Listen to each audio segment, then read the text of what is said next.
दोस्तों नमस्कार, मेरा नाम प्रशांत है और आप मेरे डिजिटल मंच खुद रंग पर हैं।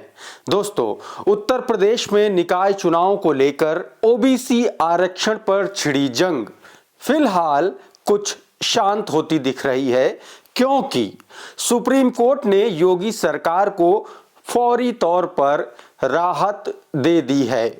सुप्रीम कोर्ट ने योगी सरकार को राहत देते हुए इलाहाबाद हाई कोर्ट की लखनऊ बेंच के उस फैसले पर रोक लगा दी है, जिसमें हाई कोर्ट ने यह कहा था कि निकाय चुनाव 31 जनवरी से पहले कराए जाएं, वो भी बिना ओबीसी आरक्षण के। क्योंकि दोस्तों, योगी सरकार ने सुप्रीम कोर्ट द्वारा पहले से तय ट्रिपल टेस्ट की प्रक्रिया का पालन नहीं किया था। हाई कोर्ट ने कहा था कि चूंकि अब ट्रिपल टेस्ट की प्रक्रिया करने में काफी वक्त लग जाएगा, इसलिए बिना ओबीसी आरक्षण के निकाय चुनाव जल्द से जल्द कराए जाएं। इसके बाद उत्तर प्रदेश की योगी आदित्यनाथ सरकार अखिलेश, मायावती समेत पूरे विपक्ष के निशाने पर आ गई थी। अखिलेश ने तो बीजेपी को पिछड़ा और दलित विरोधी तक बता दिया था। इस मामले पर मायावती ने भी योगी सरकार की जमकर खिंचाई की थी, लेकिन अब सुप्रीम कोर्ट ने योगी सरकार को निकाय चुनाव 3 महीने के लिए टालने की इजाजत दे दी है। इन 3 महीनों के दौरान पिछड़ा वर्ग के लिए जो योगी आदित्यनाथ सरकार ने आयोग बनाया है, वो अपनी रिपोर्ट फाइल करेगा। लेकिन सवाल दोस्तों ये है कि जब पहले ही पिछड़ा वर्ग आयोग के अध्यक्ष ये कह चुके हैं कि ट्रिपल टेस्ट की प्रक्रिया में कम से कम 6 महीने का वक्त लगेगा, तो ऐसे में किस तरह से सिर्फ 3 महीने में ही सही तरीके से ट्रिपल टेस्ट की प्रक्रिया पूरी कर ली जाएगी, ये सरकार को बताना चाहिए। और सवाल यह भी है कि 6 महीने चलने वाली प्रक्रिया अगर 3 महीने में किसी तरह से पूरी कर भी ली जाएगी, तो इसकी क्या गारंटी रहेगी कि आरक्षण फॉर्मूले का काम सही ढंग से हुआ है। और अगर यह काम फौरी तौर पर सिर्फ दिखावे के लिए होगा, तो फिर सुप्रीम कोर्ट के आदेश का मतलब क्या रह जाएगा।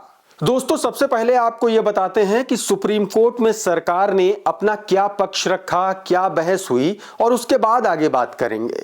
सबसे पहले सुप्रीम कोर्ट में योगी सरकार की तरफ से सॉलिसिटर जनरल तुषार मेहता ने अपना पक्ष रखा, सरकार का पक्ष रखा। उन्होंने कहा कि राज्य सरकार ने ओबीसी वर्ग के राजनीतिक पिछड़ेपन के अध्ययन के लिए एक आयोग का गठन कर दिया है। इस आयोग का कार्यकाल 6 महीने का है, लेकिन इस बात का प्रयास किया जाएगा कि आयोग 31 मार्च तक अपनी रिपोर्ट दे दे। यानी यहां पर आप लोग ये समझ रहे होंगे कि यहां पर 2 तरीके की बातें हो रही हैं। एक तो सरकार द्वारा जो आयोग बनाया गया, उसके अध्यक्ष ये कहते हैं कि कम से कम 6 महीने का वक्त लगेगा, लेकिन वहीं दूसरी तरफ कोर्ट में सरकार कहती है कि नहीं भाई साहब, हम जो प्रक्रिया है ओबीसी आरक्षण की, जो ट्रिपल टेस्ट की प्रक्रिया है, वो 3 महीने में ही पूरी कर लेंगे। कैसे करवा लेंगे ये नहीं बताया। खैर, सॉलिसिटर जनरल की बात सुनने के बाद चीफ जस्टिस डीवाई चंद्रचूड़ और पीएस नरसिम्हा की बेंच ने चिंता जताई कि सभी स्थानीय निकायों का कार्यकाल 31 जनवरी तक पूरा हो रहा है और उससे पहले चुनाव होना एक संवैधानिक जरूरत है, बेहद जरूरी मसला है, कानूनी मसला है। कोर्ट के इस तर्क का जवाब देते हुए सरकार की तरफ से पेश हुए तुषार मेहता ने कहा कि जिन निकायों का कार्यकाल खत्म हो रहा है, वहां चुनाव होने तक 3 सदस्यों की जो प्रशासनिक कमेटी है वो काम करेगी, वो काम कर रही है।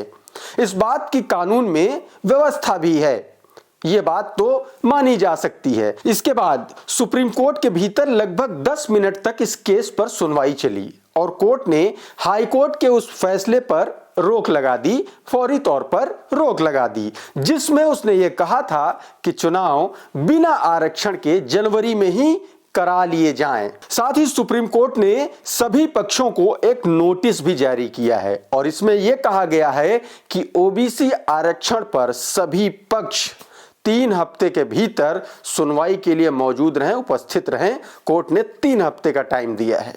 दोस्तों, इससे पहले जब योगी आदित्यनाथ की सरकार विपक्ष के निशाने पर आ गई थी तो उन्होंने कहा था कि बिना ओबीसी आरक्षण के निकाय चुनाव नहीं करवाए जाएंगे और इसीलिए सरकार ने सुप्रीम कोर्ट का दरवाजा भी खटखटाया था। वहीं जब योगी सरकार ने निकाय चुनाव का नोटिफिकेशन जारी किया तो यूपी के रायबरेली जिले के एक सामाजिक कार्यकर्ता वैभव पांडे ने हाईकोर्ट में जनहित याचिका दायर की थी। उनका कहना था कि यूपी सरकार सर्वे या आयोग की रिपोर्ट के बगैर ही नगर निकाय चुनाव में ओबीसी आरक्षण दे रही है। इसके बाद उत्तर प्रदेश सरकार की ओर से कोर्ट में यह कहा गया कि स्थानीय निकाय चुनाव मामले में 2017 में हुए अन्य पिछड़ा वर्ग के सर्वे को आरक्षण का आधार माना जाए। सरकार ने यह भी कहा कि इसी सर्वे को ट्रिपल टेस्ट मान लिया जाए, जिस पर हाईकोर्ट ने सरकार की दलीलों को रद्द करते हुए कहा था कि ओबीसी आरक्षण के बिना ही चुनाव जल्द से जल्द करवा लिए जाएं। दरअसल योगी सरकार ने ट्रिपल टेस्ट फॉर्मूले की बजाय दोस्तों पुराने फॉर्मूले पर ही ओबीसी आरक्षण तय कर दिया था, जिसके तहत सरकार जनगणना के आंकड़े देखती है। इसमें किसी भी वार्ड में वर्तमान जनगणना के अनुसार आबादी की गणना की जाती है और इसी आबादी के आधार पर अगर किसी वार्ड में ओबीसी और एससी की संख्या ज्यादा होती है तो फिर उसके हिसाब से उसी वर्ग को आरक्षित कर दिया जाता है। चूंकि कोरोना की वजह से, कोविड की वजह से साल 2021 में जनगणना नहीं हो पाई थी और इसलिए साल 2011 में जो जनगणना हुई थी उसी के आधार पर आरक्षण सरकार ने तय कर दिया था। और इस प्रक्रिया में यह भी देखना होता है दोस्तों कि वार्ड के परिसीमन के अंदर जो इलाका आता है उसमें ताजा जनगणना में कौन सी आबादी ज्यादा है, कौन सी आबादी किस वर्ग की आबादी लीड कर रही है और उसी के आधार पर ही आरक्षण की व्यवस्था तय की जाती है किसी भी वार्ड में और यही प्रक्रिया पूरे प्रदेश में होती है। बहरहाल कोर्ट ने सरकार की यह प्रक्रिया नहीं मानी थी, जिसके बाद हाईकोर्ट के आदेश पर योगी सरकार ने 28 दिसंबर को 5 सदस्यों का एक ओबीसी आयोग बनाया था, जिसमें रिटायर्ड जज राम अवतार सिंह को नियुक्त किया गया था। आयोग का काम है कि ओबीसी आरक्षण के लिए ट्रिपल टेस्ट करके अपनी रिपोर्ट शासन को दे। इसके आधार पर ओबीसी आरक्षण निर्धारित होगा। लेकिन आयोग के अध्यक्ष जस्टिस राम अवतार ने कहा था कि ओबीसी आरक्षण बहुत पेचीदा और चुनौतीपूर्ण है, इसलिए प्रदेश के सभी जिलों में जाकर उन्हें और उनकी टीम को सर्वे करना होगा और इन सब कामों में कम से कम 6 महीने का वक्त लगेगा। तो सवाल यह है कि कोर्ट में योगी सरकार ने यह क्यों नहीं बताया कि उनके आयोग के अध्यक्ष ने 6 महीने का वक्त मांगा है, जबकि सरकार कोर्ट में कह रही है कि हम काम 3 महीने तक पूरा कर लेंगे। दोस्तों, इस वीडियो में फिलहाल इतना ही। यह वीडियो आपको कैसा लगा हमें कमेंट करके जरूर बताइए। वीडियो को लाइक कीजिए और ज्यादा से ज्यादा लोगों तक शेयर कीजिए। अगर आपने हमारा YouTube चैनल अभी तक सब्सक्राइब नहीं किया है तो फौरन कर लीजिए। अगर आप ये वीडियो हमारे Facebook पेज पर देख रहे हैं तो हमें फॉलो कर लीजिए। बहुत बहुत शुक्रिया।